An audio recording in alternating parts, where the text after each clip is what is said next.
নমস্কার, ঘড়ির কাঁটায় বিকেল 4টে। বাংলার বড় বিতর্ক নিয়ে বেলদার মাটি থেকে আমি সুদীপ্ত রয়েছি আপনাদের সাথে।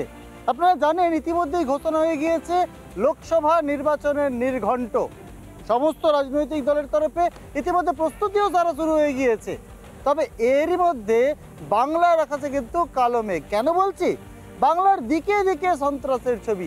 ইতিমধ্যে আমরা দেখেছি যে নদিয়ায় সেখানে কিন্তু এক তৃণমূল কর্মীকে খুন করার অভিযোগ উঠেছে। পাশাপাশি বিভিন্ন রাজনৈতিক দল, সেটা তৃণমূল হোক, বিজেপি হোক, বিভিন্ন রাজনৈতিক দলের তরফে কিন্তু কুকথার রাজনীতি উঠে আসছে, হুমকির রাজনীতি উঠে আসছে। আর যা ঘিরে কিন্তু নানা ধরনের বিতর্ক তৈরি হচ্ছে এ বাংলায়। এবার প্রশ্ন, যেখানে ভোটের এত আগে কেন্দ্রীয় বাহিনী চলে এসছে, বিভিন্ন জায়গায় ভোটারদের কনফিডেন্স ফেরানোর চেষ্টা হচ্ছে, সেখানে দাঁড়িয়ে বাংলায় কি আদেও শান্তিপূর্ণ সুষ্ঠু নির্বাচন সম্ভব? এটা নিয়েই কিন্তু আজকের বড় বিতর্ক। বাংলায় যেভাবে দেখা যাচ্ছে যে ছবি উঠে আসছে, এত আগে কেন্দ্রীয় বাহিনী এলো, তারপরে তো রক্ত ঝরছে, তৃণমূল কর্মী খুন হয়ে যাচ্ছে। পশ্চিমবাংলার সরকার কোনো আইন কোনো কিছু মানেন না, এটা আমরা সবাই জানি। সন্দেশখালি আমরা কদিন আগে দেখলাম কিভাবে আপনাদের টিভির সাংবাদিককে গ্রেপ্তার করা হলো, সেটাও আমরা দেখলাম, এবং হাইকোর্টের নির্দেশে কিভাবে জামিন হলো সেটাও আমরা দেখলাম। স্বাভাবিকভাবে নির্বাচন কমিশন নিজেরাই আশাবাদী নয় এখানকার পুলিশ দ্বারা ভোট হতে পারে, তাই এত কেন্দ্রীয় বাহিনী, যেটা আমাদের কাশ্মীরেও ছিল না, সেটা এখানে আসতে বাধ্য হয়েছে। ভোট শান্তিপূর্ণ হবে কি মনে করে কংগ্রেস? শান্তিপূর্ণ সব কিছু নির্ভর করছে প্রশাসনের উপর। প্রশাসন যেভাবে চালাবে সেইভাবে চলবে। কারণ বিগত বিধানসভার সময় দেখেছি যে ফোর্স আছে কিন্তু তারা বাইরে ঘুরছে, ভোট হচ্ছে পুলিশ দ্বারা। সেটা নির্ভর করছে যারা অ্যাডমিনিস্ট্রেশনে আছে, ডিএম, এসপি, এরা যেরকম কন্ট্রোল করাবে সেভাবে ভোট হবে। কিন্তু বাংলায় দাদা, এই যে যেভাবে খুন হয়ে যাচ্ছে, যেভাবে হুমকি উঠে আসছে, কতদিন চলবে এই রাজনীতিটা বলুন? ততক্ষণ না রাজনীতিতে যারা মানে শিক্ষিত রাজনীতির লোক যারা আসবে, কারণ এখন তো রাজনীতির আর শিক্ষার অঙ্গনে নেই, এখন সব মাসলম্যান, পাওয়ার ম্যানে ভর্তি হয়ে গেছে। যতক্ষণ না এর ট্র্যাডিশন চেঞ্জ হবে, এই খুন খারাপই চলতে থাকবে। কি মনে হয়, সিপিএম কি মনে করে? আমরা এটা মনে করি, এই তো চলছে, সুপ্রিম কোর্ট একটা রায় দিয়েছে অভিযোগের ভিত্তিতে নির্বাচনী বন্ড হাজার হাজার কোটি টাকা, এইটা নিয়ে তো গোটা দেশে খেলা চলছে, এবং দল ভাঙানো, এমএলএ এমপি কিনে নেওয়া, এসব চলছে এক আস্তে আস্তে। আপনার সঙ্গে আচ্ছা, এবারে কথা হচ্ছে যে কেন্দ্রীয় বাহিনী পাঠিয়েছে, এটা সেটিং। আমরা গতবারেও দেখেছি লোকসভা, বিধানসভা কেন্দ্রের বিরুদ্ধে সেটিং ফিস ফ্রাই নবান্নে কারা খেয়েছে, তারা কারা হায়দ্রাবাদে বলছে তো, সিপিএম বলছে সেটিং মিটিং করেছে। তারপরে দিদিমণির সঙ্গে কাদের সঙ্গে ছিল, দিদি সন্দেশখালীতে কারা সেটিংয়ে ছিল, তারা সিপিএম ঢুকতে পারছে, সন্দেশখালীতে যাওয়ার সময় শুভেন্দু অধিকারী ঢুকতে পারছে না, কিন্তু সীতারাম ইয়েচুরির স্ত্রী আইলেন যখন, তখন আপনি কি বলছেন সেটিং সিপিএম করছে? সিপিএম এর সঙ্গে সিপিএম সেটিং করছে, কি বলবেন? এটা গোটা রাজ্যের মানুষ দেখছে, আমি কি বলবো। আপনি মনে করেন সিপিএম সেটিং? আপনার তো জোট এখনো আনুষ্ঠানিকভাবে ঘোষণা হয়নি, যে বলবো যে জোট হয়নি, আনুষ্ঠানিকভাবে ঘোষণা হয়নি, সেভাবে আমরা জোট এখন বলবো না। কিন্তু বাংলায় তো দীর্ঘদিন অ্যালায়েন্সে রয়েছেন আপনারা। অ্যালায়েন্সে ভোটের সময় হয়েছে, অস্বীকার করার নয়, কিন্তু আবার ভোটের পর ছেড়ে গেছে। তাহলে বিজেপির অভিযোগটা মানবেন না? পুরোপুরি মানবো না, কারণ তৃণমূলের সঙ্গে বিজেপি সেটিং আছে, এটা মানতে হবে। নাহলে এখনো পর্যন্ত অভিষেক ব্যানার্জি অ্যারেস্ট হয় না, এত আইন কানুন হয়। কারণ সিট অ্যালায়েন্সে যদি বিজেপিকে যদি লোকসভায় ছেড়ে দেওয়া যায়, তাহলে রাজ্য বিধানসভায় তৃণমূল থাকুক, এটা একটা আন্ডারস্ট্যান্ডিং চলছে। এটা হয়তো সামনাসামনি হয়তো আসছে না, এটা জনগণ বুঝতে পারছে যে এত লিডার অ্যারেস্ট হচ্ছে, কিন্তু যে মেন কালপ্রিট সে এখন আজকে কেন মেন কালপ্রিট অ্যারেস্ট হচ্ছে? শুনুন, কংগ্রেস পশ্চিমবাংলায় সাইনবোর্ডে পরিণত হয়েছে, পারবে না। রাহুল গান্ধী ভারতবর্ষের রাজনীতিতে আর টিকতে পারবে না, এটা পরিষ্কার আছে। পরিবারবাদকে মানুষ নিচ্ছে না, সেটা হবে না। গান্ধী পরিবার জলাঞ্জলিতে যাবে, এটা স্থির হয়ে গেছে। ভারতবর্ষের মানুষ আবার মোদি করছেন, আবার মোদিজিকে প্রধানমন্ত্রী দেখতে চান, এটাই হলো মূল কথা। যে পশ্চিমবাংলায় তৃণমূল বিজেপি বিরোধী যে জোট এক জায়গায় আসবে, ওদের বিরুদ্ধে লড়াই হবে, এটা হচ্ছে মূল বিষয়।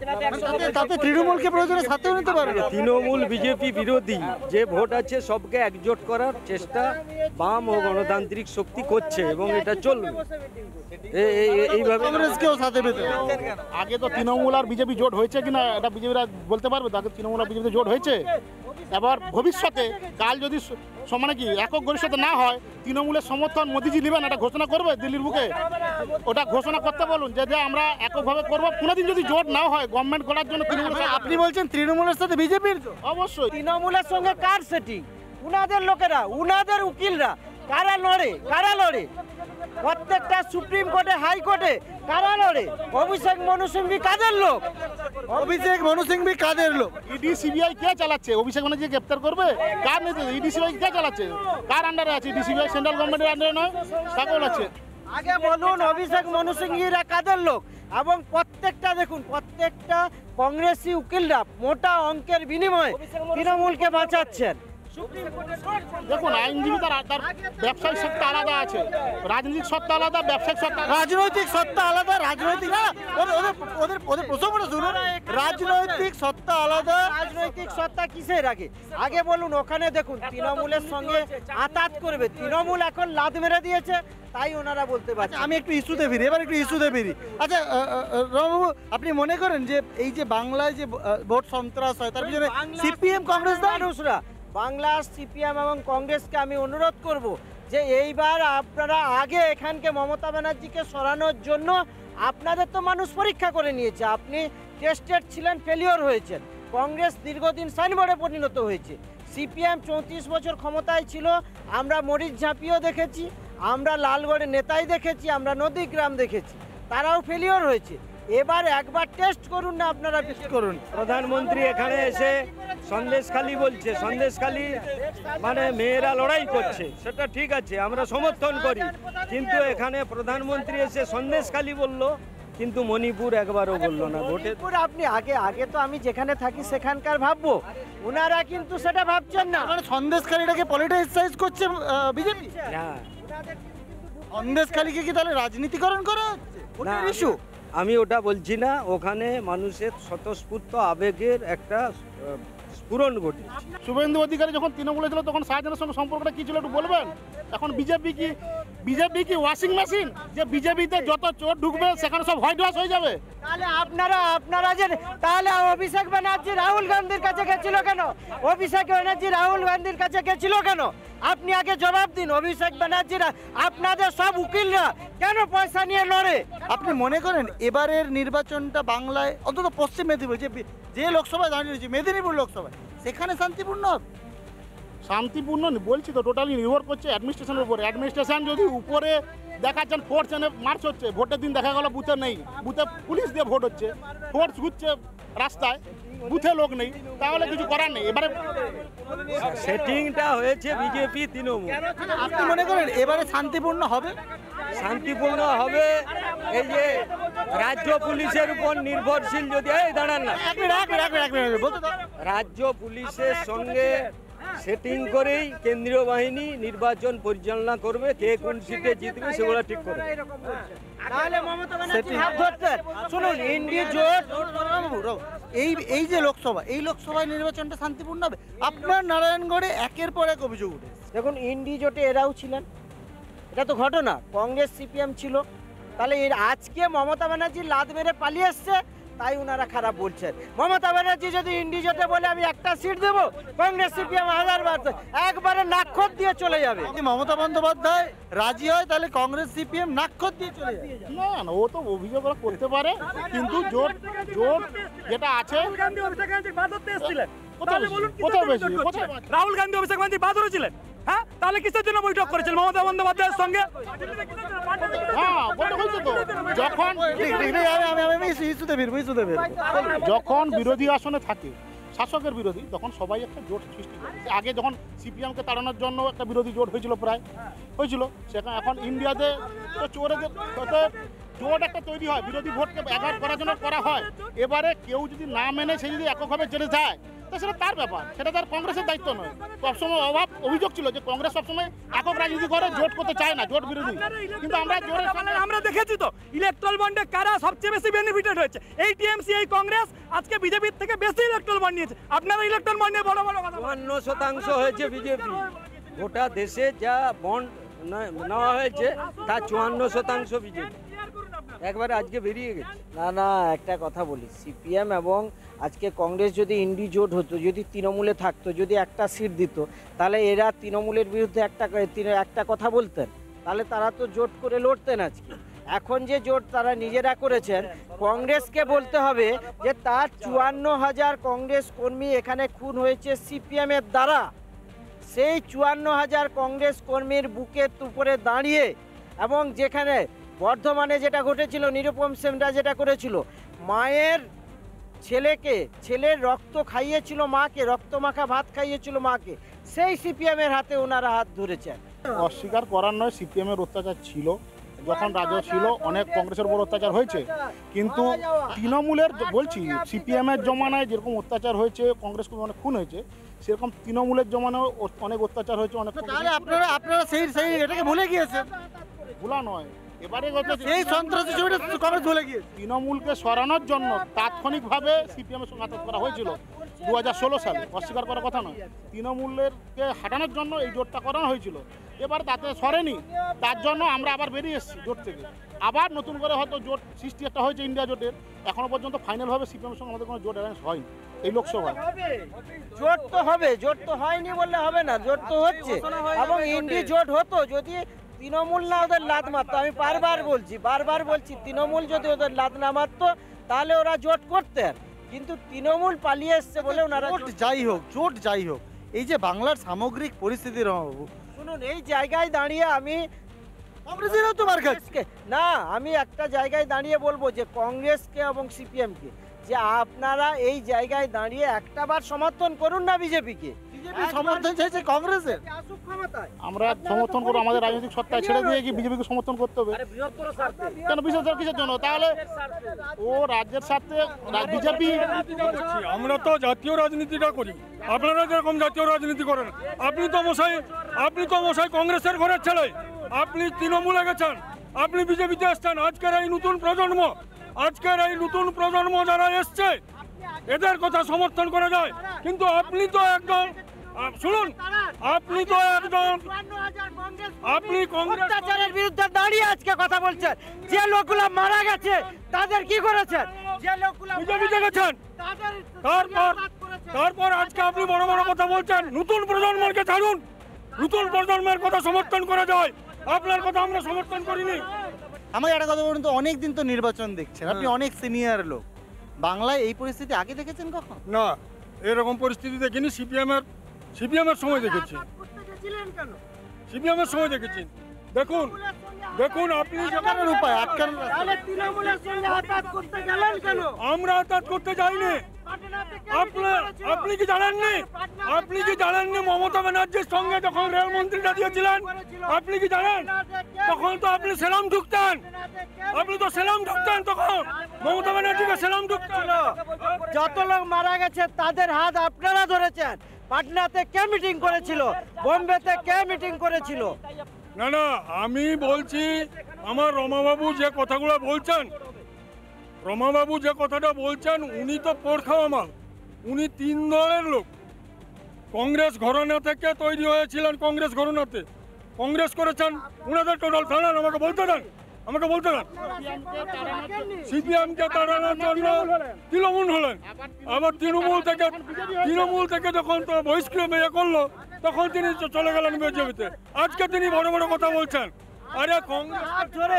আরে উনারা যে কংগ্রেস সিপিএম এর কথা বলছেন, প্রত্যেকটা কর্মী মারা গেছে সেই সিপিএম এর হাত ধরে, তাদের রক্ত রাখা হাতে উনারা হাত লাগিয়েছেন। আজকে তৃণমূল যদি ওদের দিত, আমি বারবার বলছি, ওদের যদি তৃণমূল হাত ধরতো, উনারা তৃণমূলেরও হাত ধরতেন।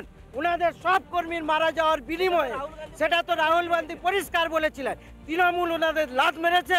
তাই উনারা বাংলাকে বাঁচাতে হলে, এই যে বাংলার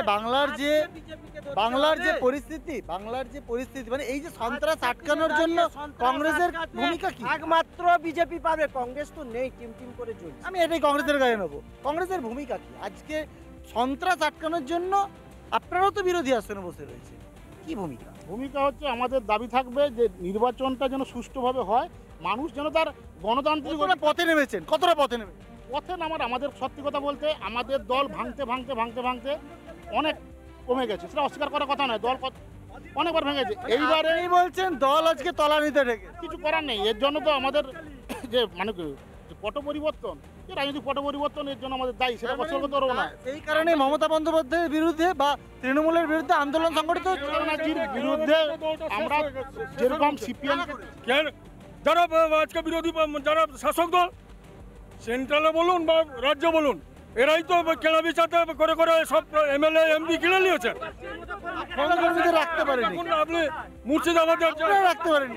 হ্যাঁ? এরা যেহেতু অধীর চৌধুরী রয়েছে, আপনাদের কংগ্রেসের গড় ছিল, আপনারা ধরে রাখতে পারেনি। আমরা ধরে রাখতে পারবো কি? আমরা তো সে বাইরন বিশ্বাসকে আমরা তো কংগ্রেসের টিকিটে জিতলো। বলুন তো কৌস্তবাক যেটা কথা বলেছেন, কংগ্রেসটা কেউ ছাড়ে না, কংগ্রেসটা ছাড়তে বাধ্য করা হয়। আপনারা ভালো, আপনাদেরকে আমি হয়ে যুব সমাজের প্রতিনিধি হয়ে অনুরোধ করছি, এই বয়সে একটা বার যুব সমাজের জন্য এবং পশ্চিমবাংলার জন্য একবার বিরোধী হিসেবে যারা বসে আছে তাদেরকে সুযোগটা দিন। আপনাদের দ্বারা ল্যাম্পপোস্টের দ্বারা কোনো কিছু হয় না। বলুন, কংগ্রেস ল্যাম্পপোস্ট? হ্যাঁ, ল্যাম্পপোস্ট। রিঅ্যাকশন ভালো কথা। তবে আমাদেরই এই ল্যাম্পপোস্টের আলোতে ওনারা কিন্তু মুখ দেখছে, ল্যাম্পপোস্টেরই এই আলোতে ওনারা পথ চলছেন। ল্যাম্পপোস্টের তো আলো নেই, ল্যাম্পপোস্টে তো আলো নেই, ল্যাম্পপোস্টে আলো নেই বলেই তো বলছেন। তাদেরকে কি করে হবে?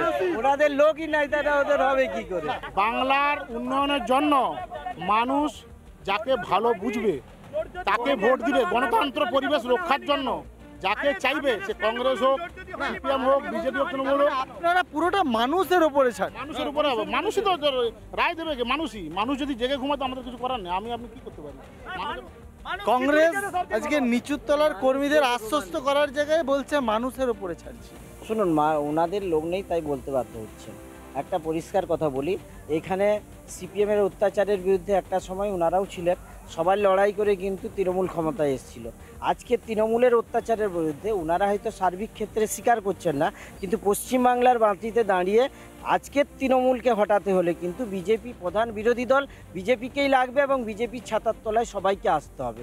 তাই আমি অনুরোধ করব যে আপনারা সর্বভারতীয় নয়, আগে ঘর বাঁচান। ঘরটা ভালো থাকলে আমরা ভালো থাকবো, আমাদের বাংলাটা ভালো থাকবে।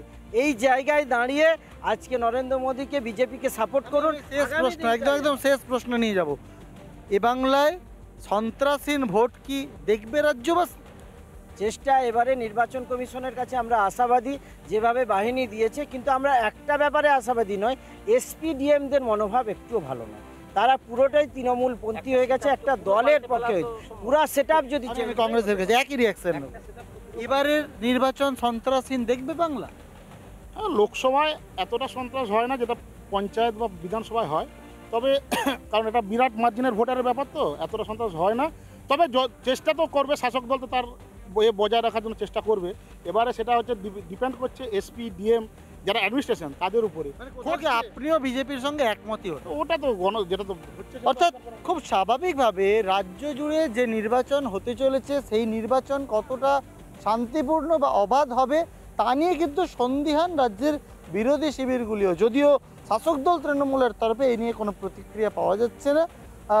এবারে প্রশ্ন, এত কেন্দ্রীয় বাহিনীর ব্যবহার, এত চারিদিকে নজরদারি, তার মধ্যে ভোট সন্ত্রাস কি আদেও রোখা যাবে? এই প্রশ্নটাই বড় বিতর্কের মাটি থেকে রাখলাম। নজর রাখুন রিপাবলিক বাংলার পর্দায়। আজকের বড় বিতর্ক শেষ করলাম এখানে।